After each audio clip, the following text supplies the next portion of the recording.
What is going on, everybody? Welcome back to the Cajun 6 Dynasty. We're going to be taking on the number 12 Ohio State Buckeyes, the national champions from last season. They played Georgia Tech. They played a quarterback by the name of Jeff Young, and he had a pretty decent game all the way around. Really good quarterback that we've seen in the Saints franchise. But, you know, we've also got a running back by the name of Ryan Armstrong that came here from Ohio State. So they've got some really darn good players in that Saints franchise, and I'm looking forward to see how we stack up in another year, a year after their national championship run. They're rated number 12, so they've been saddled here with a loss early on in the season. So coming from that top 5 ranking now to number 12, Cooper Caddick and this offense going to have their work cut out for him here in this game, especially being on the road in a hostile environment. But we're going to be moving the football here, getting the first down. Cooper Caddick getting pressure everywhere.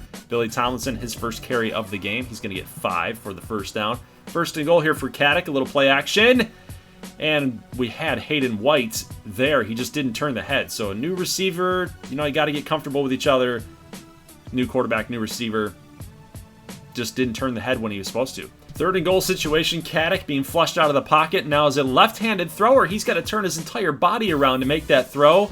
Hayden White with the catch. What a grab that was, and with the oncoming defender right next to him, that's an incredible throw, and maybe even better catch right there. So touchdown, UL Monroe. We are up 7-0, but Mike Scales, the RB2, actually RB3 last season. This stable of running backs here for Ohio State was just crazy. Ryan Armstrong, Lucius LeBlanc, and then Mike Scales. Crazy running back group there. Just like they just churn these guys out like it's nothing. And Damian Tucker, the national champion quarterback from last season, getting a big run to the 1-yard line, then getting a touchdown here to tie the game up. 7-7, Caddick is going to be flushed out of the pocket again, and he's rolling to his left this time. Pass completed to Houston Harris, the tight end. Good for a 13-yard reception. He's already got 3 for 40 right now. 3rd and 10, Caddick. Again, more pressure on him, and Tio Gardner can't locate the football. Little jump. Make sure you make the effort, I guess, when you're on camera. We've got a field goal up and good, so we continue to go punch for punch with Ohio State. It's 10-7, but not until long. McCall cannot make the tackle on Reggie Young. He's gone. 65-yard touchdown strike. 2 of 2 for Damian Tucker. Yeah, I mean, it's this quick strike offense here for Ohio State that's got me thinking, I don't know if we really have a chance. Cooper Caddick is definitely going to have to lead us down the field and score at will. We need scores on basically every drive. We cannot be stopped. If we are, then it's no good. 2nd and 8, trying to roll out of the pocket. Nobody seemed to be open. He's going to get sacked for 8 yards. And it's now 3rd down and 17. Just look at the pressure that Caddick has got on him. He cannot operate in that pocket. A lot of quick passes, stuff that we have to consider here. But here's a pass going to go incomplete, looking for John Felix. Another great play defensively by the Buckeyes. So they do get the stop that they needed and a stop that we didn't want. Mitchell here with the catch. Tidwell could not get back far enough. And that's unfortunate because it's on 2nd and 7. Damian Tucker, look at the blocking all the way out in front. Nobody even close to Tucker. And that's another rushing touchdown for the Ohio State quarterback. Got to watch out for this guy. He's going to be a good one at the pro level in our Saints franchise and in the HFL. If you guys remember the Heel Football League over on Twitch, not my series, but one of my long-term supporters series. I'm sharing this draft class for Saints to his league. So if you're interested in that, make sure you guys go check it out. It's in the description of the video. Hayden White, another catch at the sideline. He really likes that. Got to keep finding him. He seems to be a really reliable, solid receiver. And then in the back of the end zone, we have Tio Gardner. Another really nice receiver, nice young receiver. I like our offense in the future years. Like Cooper Caddick's just a bridge guy. He's a senior this year. He's going to be going into the pros. But what I'm seeing from this offense, we've got Vinskov, the fullback turned tight end number 2. So he's a little utility player. You've got Tio Gardner. You've got Trevon Vaden, another wide receiver. Again, John Felix is a senior. So we've got pieces to hang with Ohio State, but it's starting to get a little dicey here as Cooper Caddick has to leave the game with an injury, which gives an opportunity here for our true freshman, Ferdinand Giroux. And his first pass ever is completed, and you saw the little notification bar there, so Caddick will return soon with a bruised knee.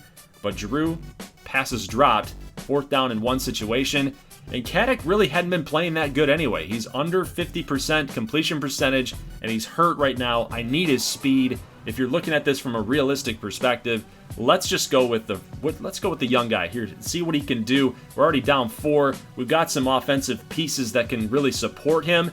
And right now, he's making some pretty darn good throws. That pass completed, and then this rush up the middle for a touchdown to Dylan Huff, and we've now got the lead. 2nd down and 4, and we've got a defensive miscommunication back there. Tidwell again cannot get back. So his zone coverage ability must be really low, because he did not get back on a couple situations here in this game, one by me and one by the CPU.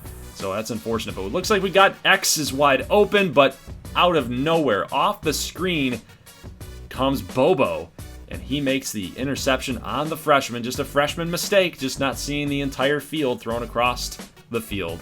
Very risky type of throw here, but defensively, guys, we are rated a 76 on defense, and you can tell, can't you? We can't make tackles. Ohio State's just better than us, and it's starting to show up here in this football game. So we had a really good situation on 3rd and 2, I believe, and we let them get the 1st down, and that's going to allow them to get a field goal here in the 4th quarter, up 31-24. So down a touchdown, we still have a chance here. Billy Tomlinson, we're going to need a really good return and really good blocking out in front for him. Little spin move, going to get to about the 48-yard line. We're so close to that 50-yard marker. He's been a really great return man for us here in his first season as a collegiate athlete. But Ferdinand Giroux on 3rd down and 10, he's going to get sacked. 4th and 21, you have to go for it here. I just don't even like my odds of punting it away. The odds of 4th and 21 aren't good either, but I can't let them score on me and then effectively end the game. Like, I have to pick that up somehow, some way, and we don't do it, but Ohio State gets the next possession, and they score a big-time run by Mike Scales. It's now 38-24, and that will be your final score. Tucker, 10 of 12 for 243 and 4 touchdowns total. The guy was a beast. And if we take a look at our quarterbacks, it was pretty mid. Pretty mid. Interception here for Giroux, just really didn't see the guy, and that's okay. It's not like we had a really good shot at winning this football game anyway. But, Cooper Caddick, injury, tried to take a little realistic approach there with it.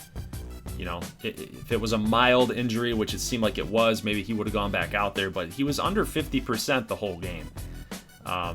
Until a couple plays after that I didn't show. He must have bumped himself upwards of 50, but yeah, not a good game. Not a good game. Only 1 turnover, but we really didn't convert on the chances that we needed to, and had a couple stalled out drives. Defensively, we were not good at all. That was just a very poor effort defensively. Had some miscommunication in the defensive backfield, couldn't make tackles, just was very sloppy on defense, and that cost us the football game. So a couple games here for week number 4. We got Louisiana Tech, Central Michigan. I like Tech in that game. We got Tulane and Miami. That's going to be a tough game for Tulane, but Jake Matt, one of the passing leaders in the NCAA right now. We'll see how he fares against Miami, Buffalo Southern, and USF against Lafayette, or Louisiana. And another close loss here for the Raging Cajuns. They're kind of having similar luck to us, these close losses, and playing your opponent fairly. I mean, you're playing your opponent close. I don't want to say they played well, because they've got the turnover bug right now. But Grambling does get the win over Duke, 24-19. That's a good win for that program.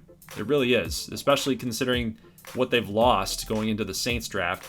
But Louisiana Tech blows out Central Michigan, 42-28. Saw some of the scoring there. Now this is the game that I'm interested in.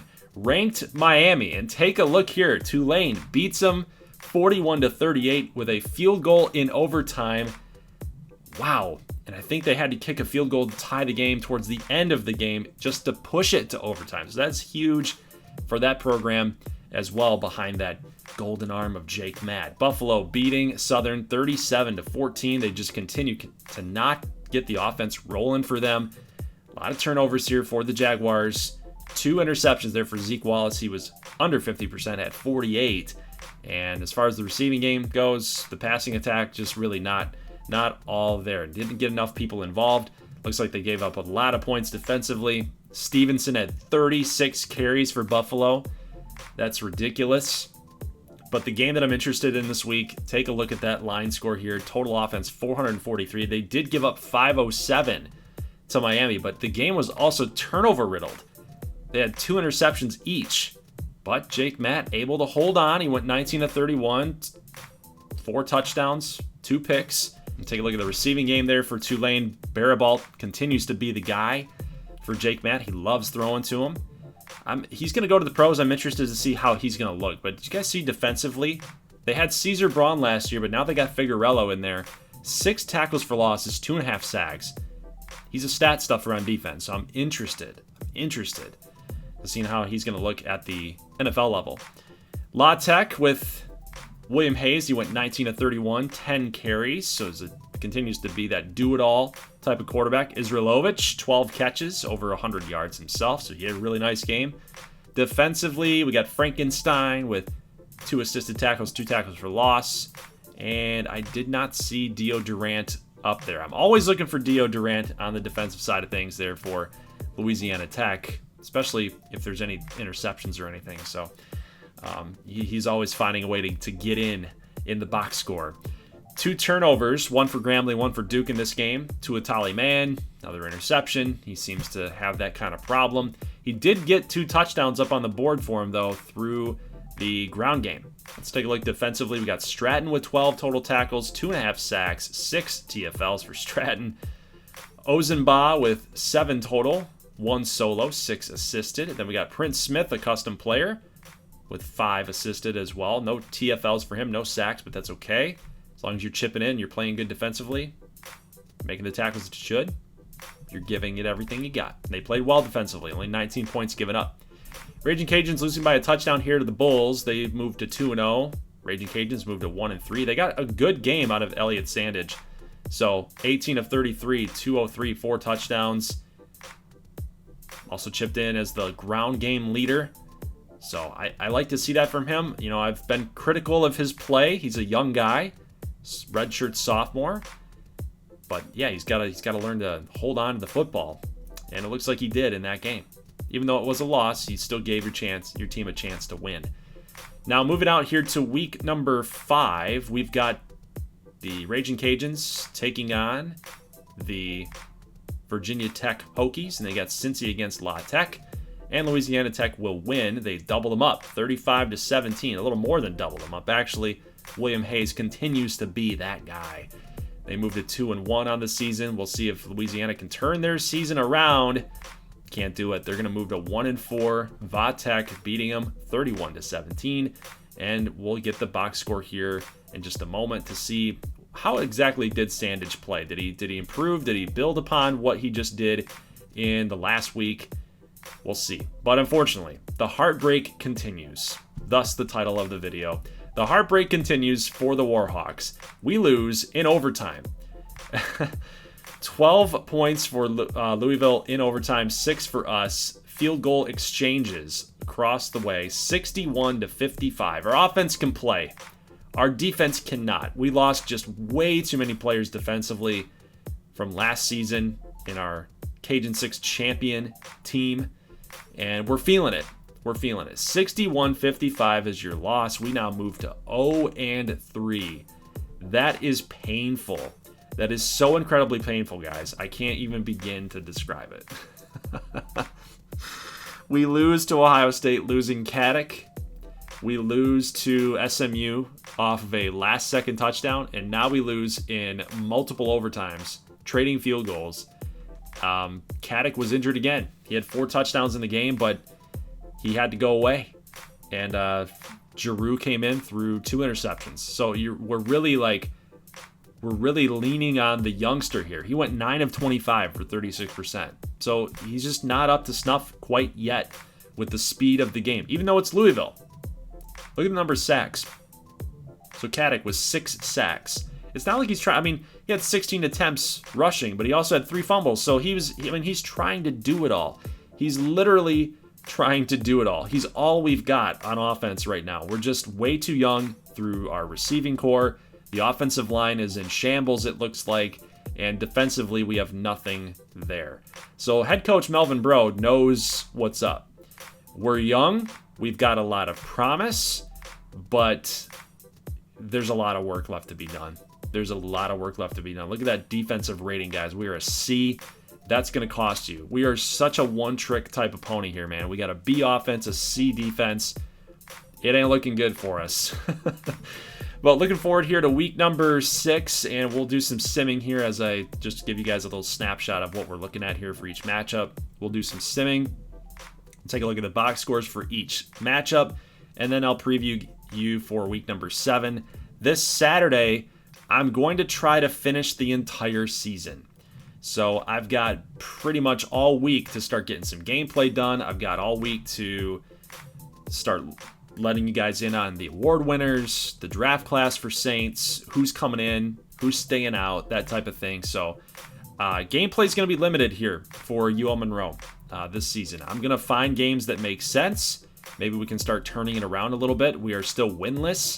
Maybe the first game that I show you will be our next win, but there's no guarantee because we just don't have it. We just don't have the talent like we used to. But that's kind of just a little snapshot at what to expect here going forward. So Saturday is going to be week 7. I'm going to try to get it all the way to the end of the season, but no guarantees. We'll have to just kind of feel it out. So as I simulate, you guys saw the results here. Again, UL Monroe is going to lose, and we lose to an 0-3 Tulsa team. So a matchup of 2 winless teams, and we just can't stop them. We can't stop them. We give up 38 points to the Golden Hurricanes. So another revenge tour type of game for head coach Melvin Breaux. This is where he kind of turned his coaching career around, really. Winning a bowl game over there for Tulsa, kind of turning that culture around. And really, this was the job that he had before he came to UL Monroe. But looking at that box score, we've got Ferdinand Giroux getting the start. This is because Cooper Caddick in the last game was injured, and this is carrying over. So I didn't capture it here, but he has a stress fracture in his foot. He's going to be out for multiple weeks. Basically, when we're in week 7 right now, or week 6 right now, I should say, he's out for the rest of the year. Like, at most, he could probably come back for the bowl game. That's how serious the injury is. That's not just me, like, forcing a storyline. That actually happened. So he's out for multiple weeks, and we'll talk about that a little bit later here on Saturday. But let's talk about Tulane's loss against number 8 Temple. So they moved to 3-0. Tulane goes down to 4-1.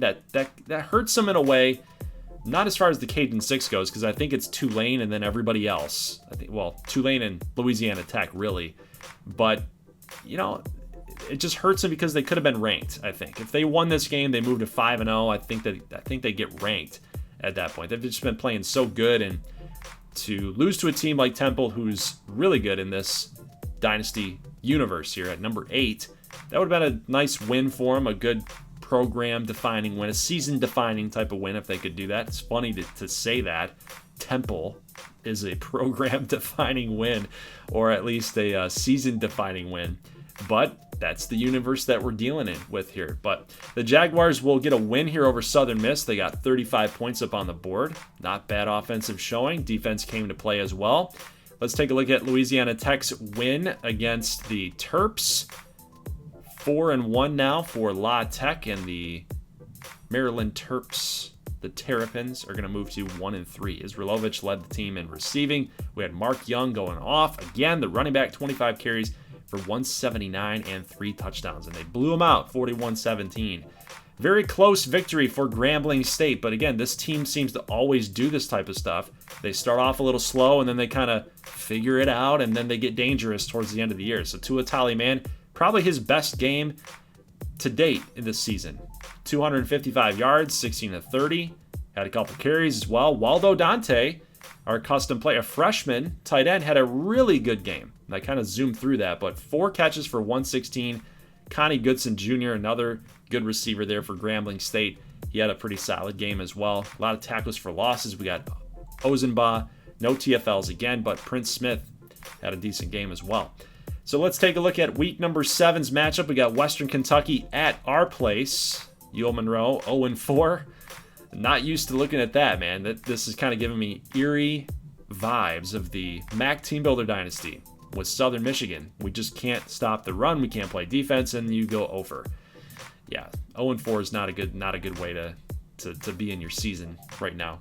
Pretty much, if we don't get a win right here, the season might be over with.